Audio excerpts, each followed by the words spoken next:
before. I told you about this the other day when you kept littering. Yeah, well, You boycotted Wetherspoons, didn't you? well, I talked about boycotting. yeah. Do you think you've got a carrot in your own mind? Is that a euphemism? We're just a couple of business anchors. Welcome to the Business Anchors podcast. This jingle is slightly too long. Welcome to episode 24 of the Business Anchors podcast, where we are all calling BS on your business values. Are you tweeting about your eco-friendly business one day and then chucking McDonald's packaging in the sea the next? Are you claiming to be good to the planet whilst not understanding what the business is actually doing, like Dan? We're discussing all of this and more on the Business Anchors podcast. Oh, don't be horrible. What do you mean? That was nasty. What? Say that sentence again that you said about me. Are you claiming to be good to the planet whilst not understanding what the business is actually doing, like Dan? That's not true. I made one mistake. Oh, there's loads of Dans. How do you know it's about you? Ugh. Anyway, we're going to get into that, but Lloyd's got a bit of a bee in his bonnet about something I've done this week. Maybe there'll be a return of what was the segment we used to do? Oh, who's been a business anchor? Yeah, what do we call it though? Lloyd's been a anyway. anyway. Oh, it used to be Lloyd's an anchor or Dan's an anchor. Yeah, that's it. Yeah. Anyway, who knows? Yeah, business values and that kind of thing. I think it's going to be an interesting chat because we're calling BS on it. Oh, we are. We are calling BS on it. Only BS though, not the full word, because otherwise we can't put it in the title. I've just done it again. I'm really sorry, people listening. I've just taken a sip. People have complained that we drink our drinks too loud. Are they?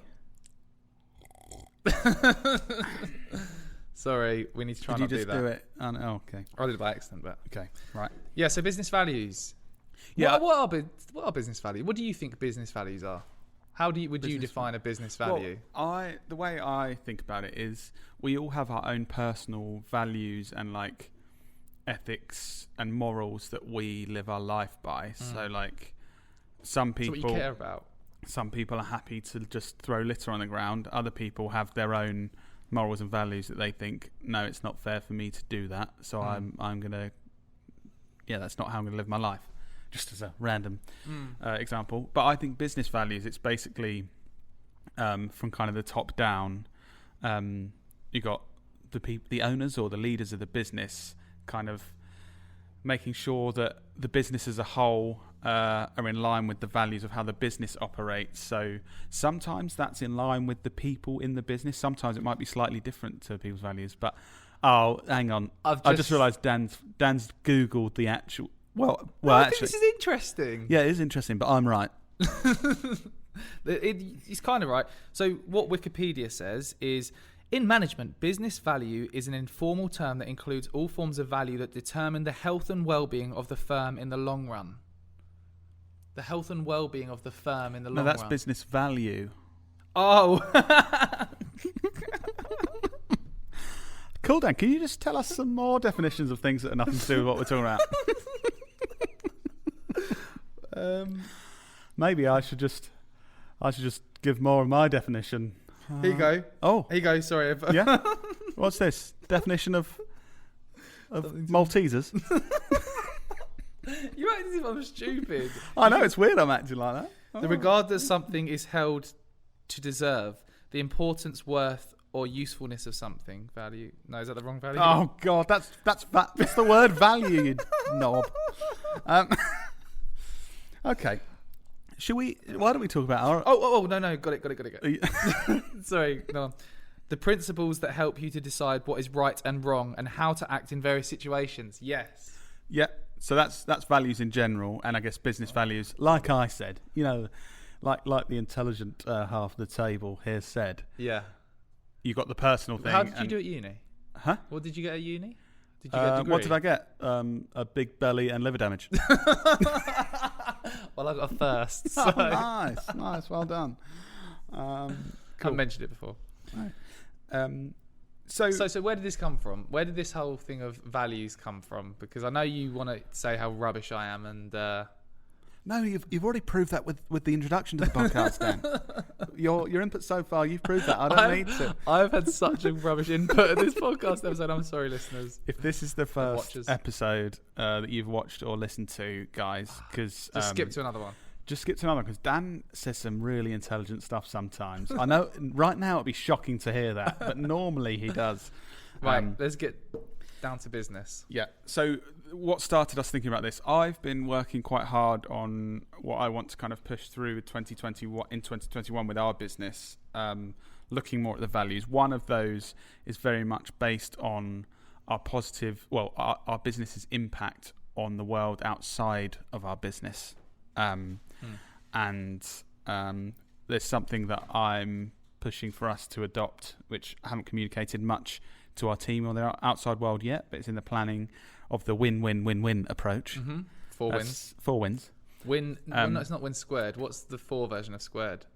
Like win to the power of 4. Win to the power of 4. Cool. Let's not call it that. Okay. Oh, it's so catchy. Both of them, the versions aren't catchy. But I think my thoughts are, and thought behind this, rubbish businesses have a win approach. So we are going to do what's right for our business and rip off everyone else. Mm-hmm. So you don't care what about the people buying your products, your clients. You don't care about people you're working with and the planet. You're just trying to make a profit. I think the average company have a win-win approach of, I'm going to do right for my customers and the business. Mm-hmm. So I'm going to provide them a good service. Yep. So that's 2. That's win squared. That's win squared. Yeah. Yep. Win-win-win. Yep. Is I care. I want our business to do well. I want our clients to do well.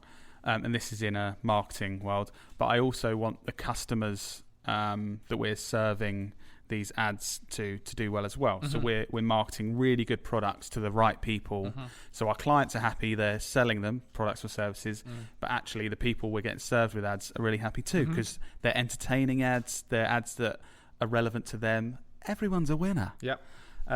But the unique approach for Knowlton, the win-win-win-win approach, basically all those things, and then we want to have a positive impact on the rest of the world outside of our business rather than a negative impact.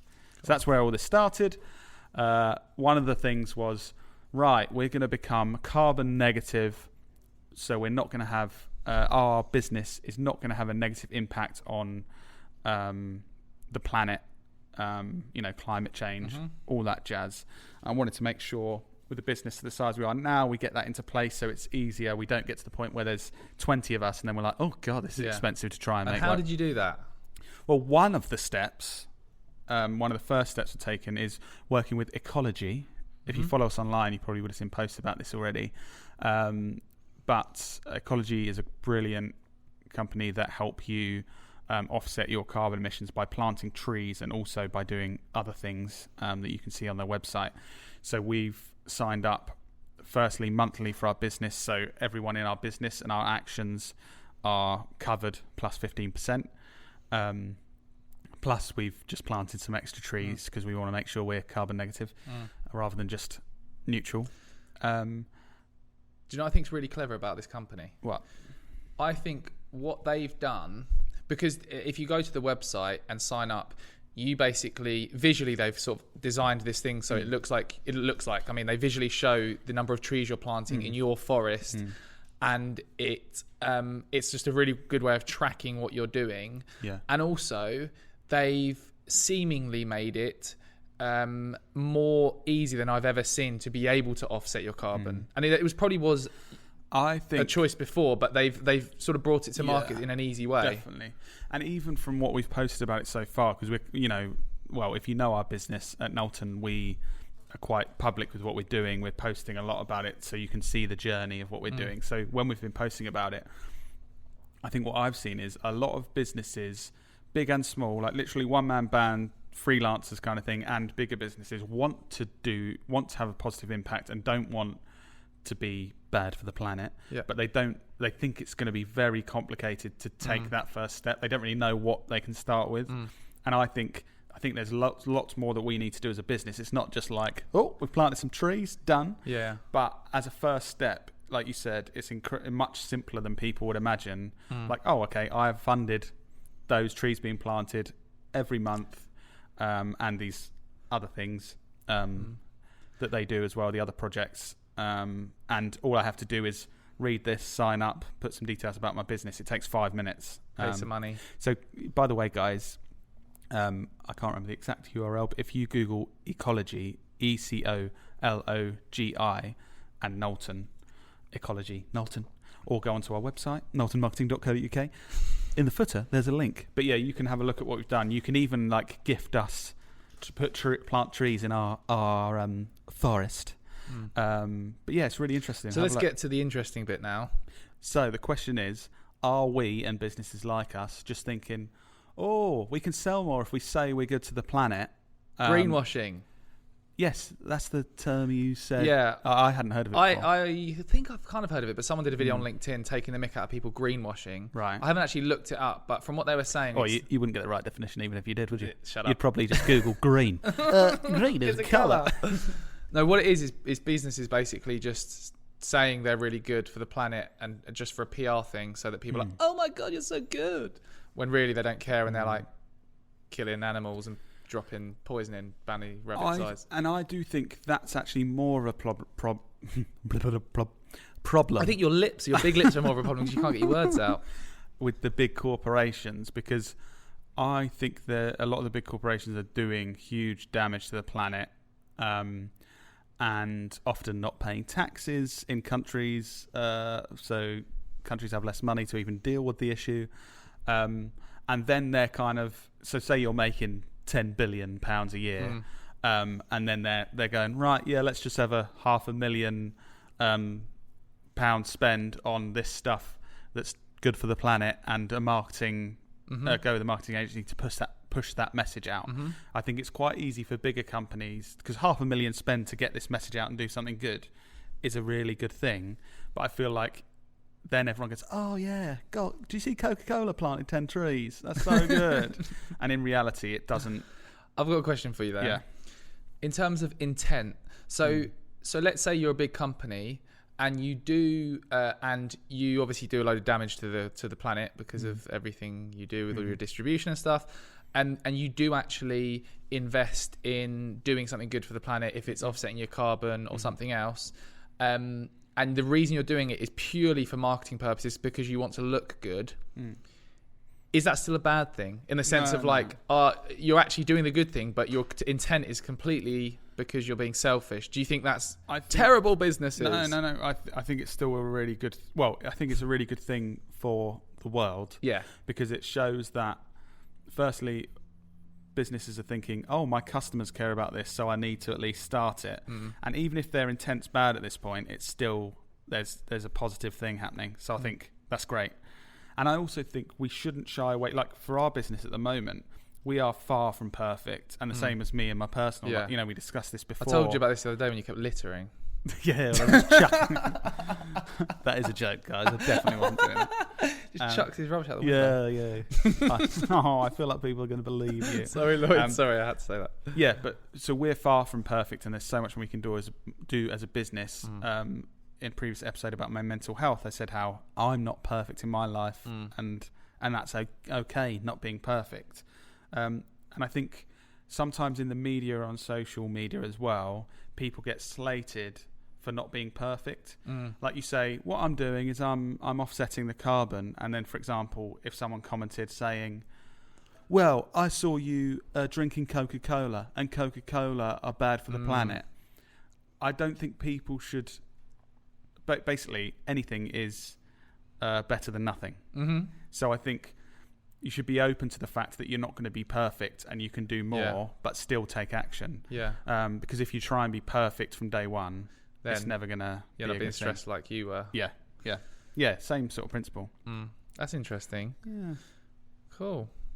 Yeah. Because I remember you saying a while ago about your Weatherspoons thing. When Weatherspoons are basically horrible to their staff, just sack them all as soon as COVID happened and didn't care about them. You sort of, what's it called where you boycott? That's it. You boycotted Weatherspoons, didn't you? Well, I talked about boycotting. yeah. But this is the interest. So yeah, you're right. So that was another kind of values thing, wasn't it? I was like, I shouldn't be supporting a company that treats people like this. But then I did say, I remember having a conversation with you, possibly you spoke about it on the podcast really early on. But it's like, the things you do to try and be positive to the planet and the outside world quite often are less convenient to you and make your life worse. So, for example, if all my mates were going to Wetherspoons and I was like, Wetherspoons are terrible to their stuff, so I'm going to stay at home. Yeah, piss off, Lloyd. Obviously, if I do that constantly, I'll probably have no friends at some point.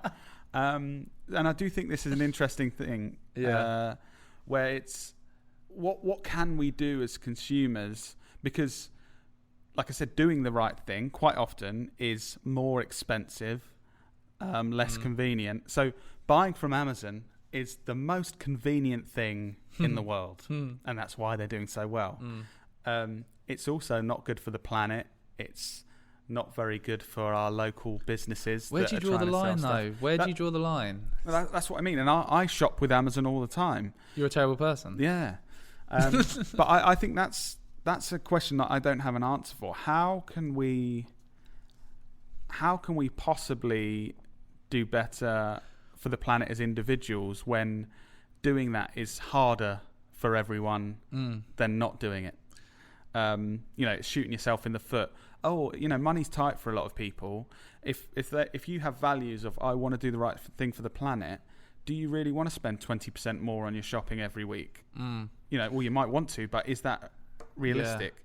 I think it's a hard thing, and it's not something I have an answer to. Then you can get hung up. I guess I was going to say it depends how much you care about it, but then that's not the only variable, because you really care about it, and you did all these things, and because you were doing all those things, you were worse in other areas of your life, and you weren't happy, and you weren't being a good person. I think people can care a lot about the planet and doing the right thing in general, not just eco-friendly stuff. Like we said, not supporting big businesses that are terrible to their staff, or kick kittens or something. But there's also other things that are important to you. Like I said, my friends are important to me. If they're meeting in an establishment that I don't want to support, they're still You'll important sit outside. to me. Yeah, exactly. Also, financially, people can't always afford to do the right thing, or have really difficult decisions of, I can buy this for my son at Christmas on Amazon, but I actually can't. I'm not going to be able to do that if I have to shop at this independent store. This is me and Dad went for a walk the other day, and we actually had a really good conversation about this. Where was my invite? You were working. I had some time off, so and you can only meet one person out and about. So I was sticking to the rules. Yeah. I mean, obviously, I'm sticking to those rules as well, so I wouldn't want to be invited. So we had a really interesting conversation. So, if you think about perishable products that you buy, not perishable, but products that get worn down, like trainers, for example, that you need to repeatedly buy over time. Like if Nike created indestructible trainers, it would be way worse for them as a company, because people won't repeatedly buy their product, and if you were looking at just in terms of finances, they'd do worse. So they've got no incentive to do that. Whereas, and I don't know what's out there at the minute, but surely governments should be incentivizing manufacturers to produce products that last longer, so it's better for the environment. Do you know what I mean? Like, surely they should be saying to Nike, if you make an indestructible trainer, the tax will be nothing, or we'll give you money towards. Do you know what I mean? Like, to encourage that, because otherwise, because the hard thing is, because I completely agree, and I think we need to move further to and the same thing with furniture, for example. You should be buying a bed, and that bed frame should last you a lifetime. There's no we've got the materials that mean it shouldn't ever break. And it should be. But over a lifetime, you're probably going to buy 10 or something like that, and then get it chucked. And but the hard thing is, if you think, so for example, for those trainers in a life, say you have a pair of trainers every year, I think would be quite realistic. One pair until you're 80. That's 80 times what? 50 quid? 80 times 50 quid? Let's go with that. Yeah. £4,000. Is that right? That's not right, is it?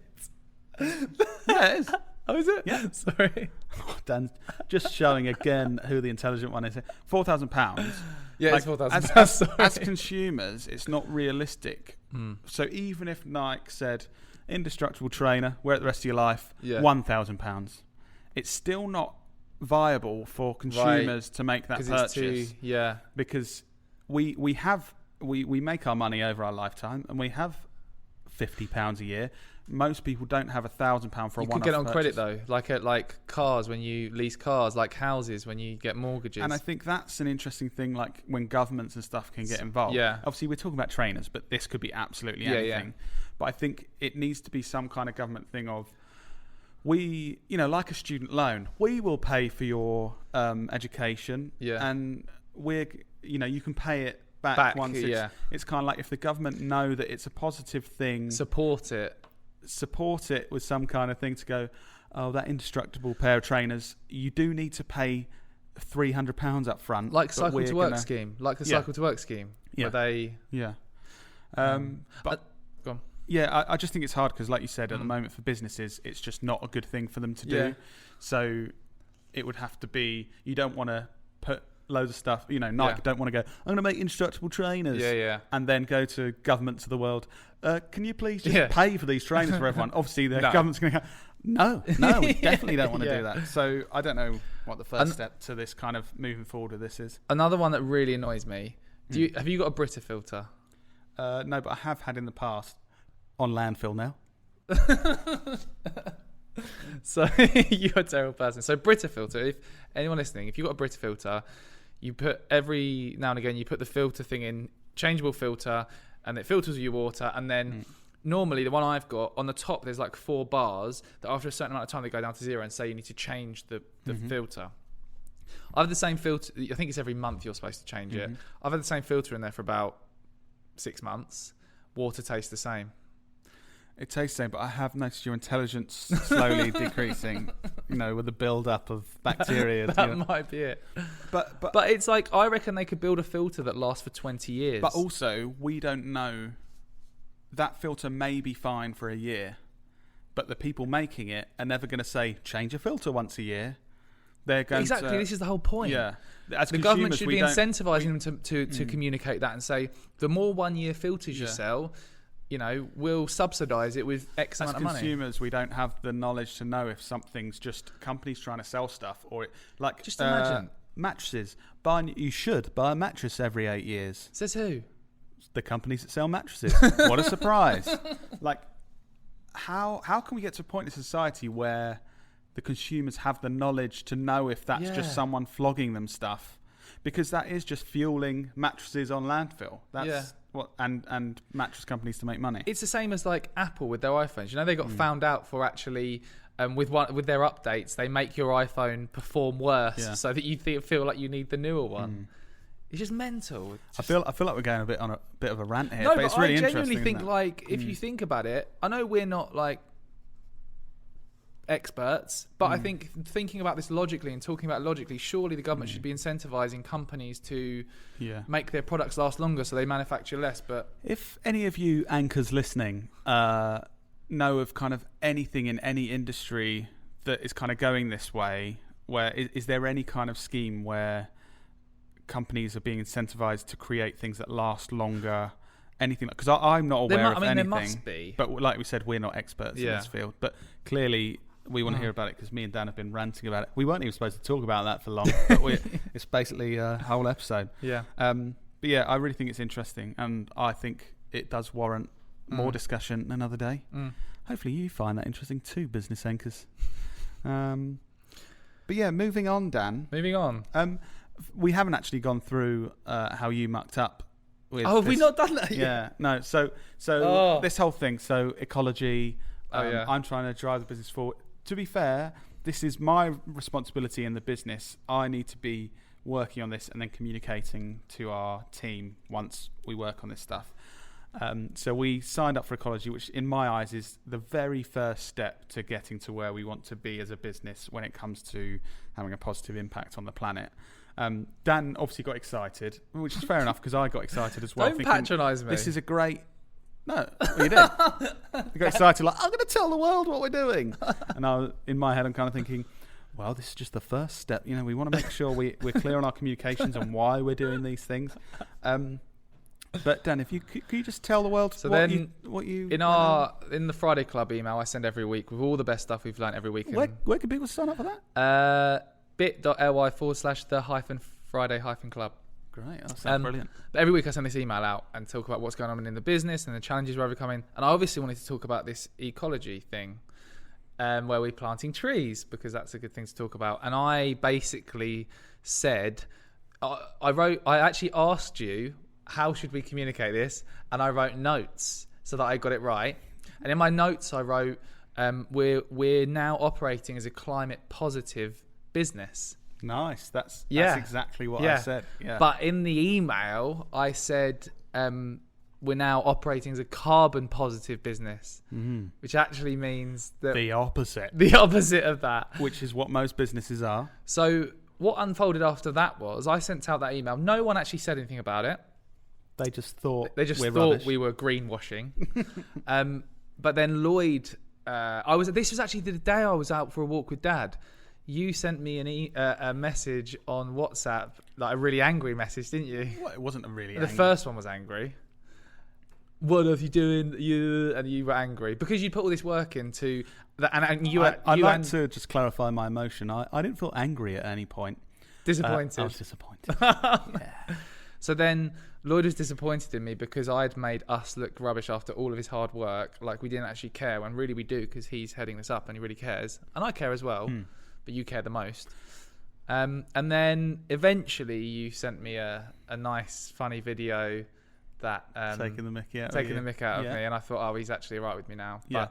Yeah, no, it was because I've been working hard on this and I wasn't ready to kind of go public with what we're doing, because I'm thinking we're not there yet. I want to make sure we're doing all the right things. And I got excited. Goes, we're carbon positive.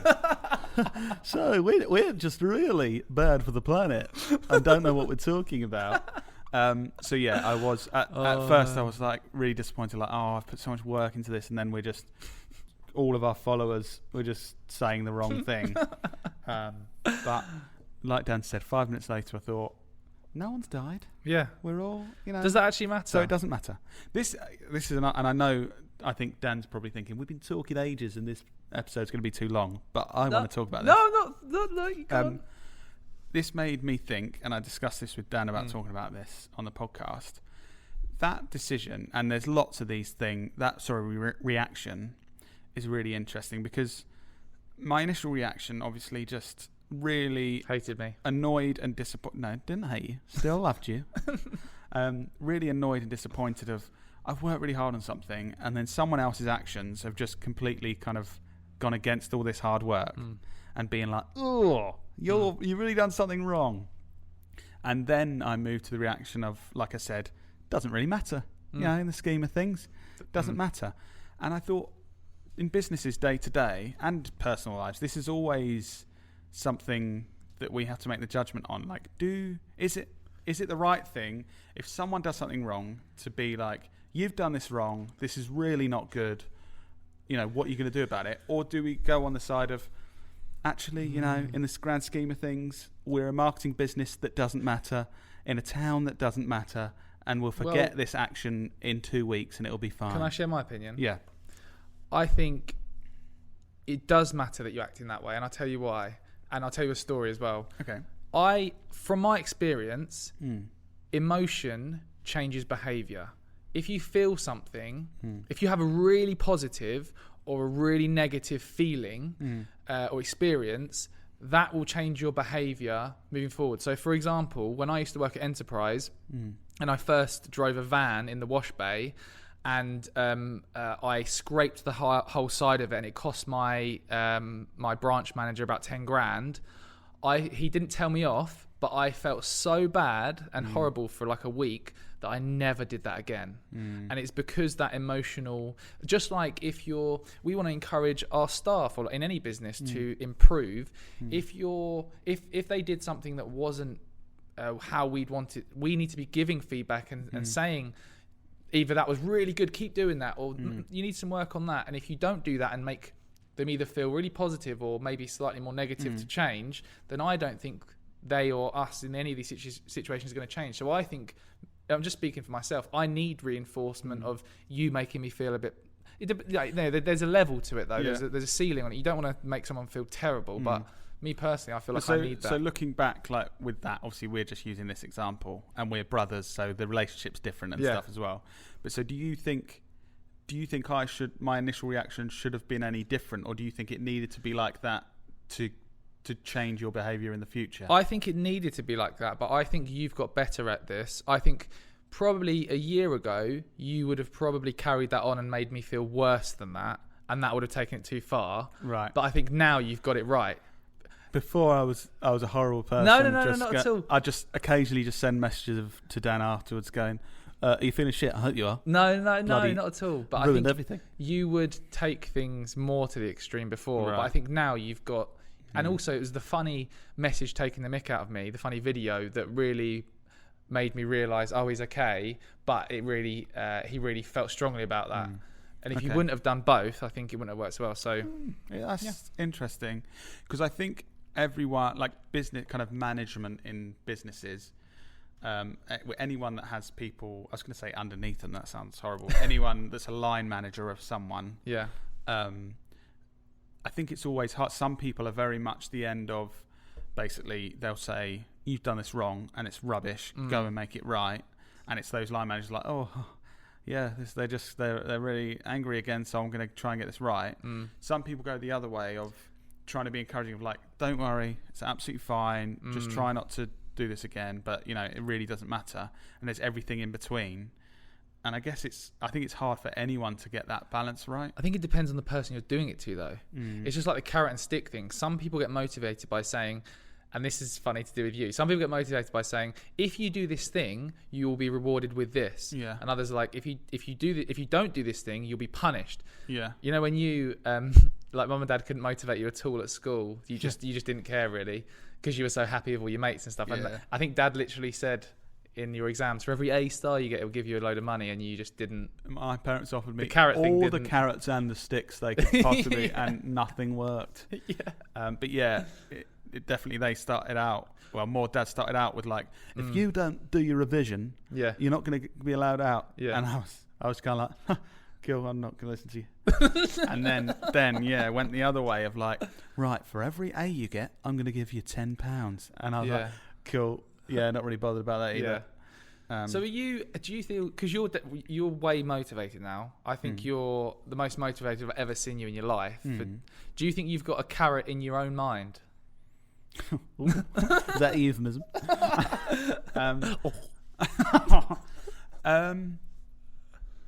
You've got something going on in there because you're...